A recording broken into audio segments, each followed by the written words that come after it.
Malala. Ano nga ba ito mga idol? Ay nako naman talaga naman.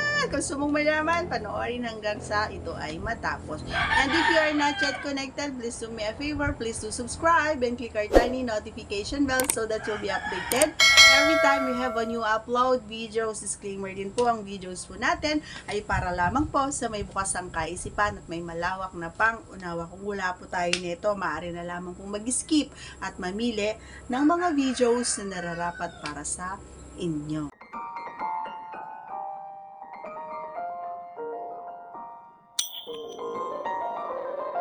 Okay, ano nga ba yung sinasabi ko? Ayan, ito mga idol, kasi marami sa inyo na kapag kayo yung nasa taas, ay talaga naman ay tinataas nyo pa yung ganyan. Talagang ginaganyan nyo talaga para lang makita nyo na talaga yung, alam mo yung kaduduluhan na yata ng butas sa kasuluk-sulukan doon sa loob.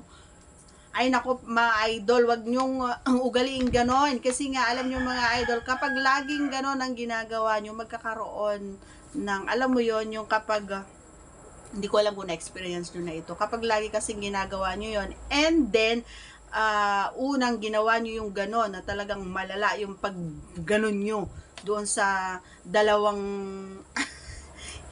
anya doon. 'Di ba? Yung dalawa, ito sa baba, tapos ginanyan nyo, 'di ba? Mahilig kayo ng ganon, silalagyan nyo pa dito, 'di ba? Sa balikat.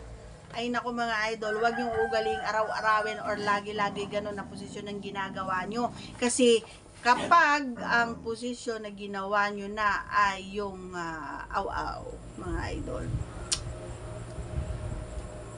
may maririnig na kayo na parang tutunog siya. Tutunog at tutunog si Fem. Ganon ang mangyayari mga idol, kaya iwasan nyo yung palaging ganon. Okay? Tsaka bigyan nyo rin ng time ng pahinga. Ganon, hindi yung araw-araw, minuto, segundo. Pero choice nyo yan. Kung saan kayo masaya, susuportahan ko kayo mga idol. Okay? Pero wag niyo ugaliin na laging ganon. Pero para sa amin naman kasi minsan masarap din kapag ginaganon niyo talaga, lalo na kapag daan dito, tapos hinahawakan niyo pa ng ganon, tapos gaganon pa kaya. Ayan, joke lang mga idol, pero totoo yung sinasabi ko Yan, so that's all for today's video. Once again, if you are not yet connected, please do subscribe and click our tiny notification bell so that you'll be updated every time we have a new upload videos. Thanks for watching everyone. See you again on our next vlog. Bye!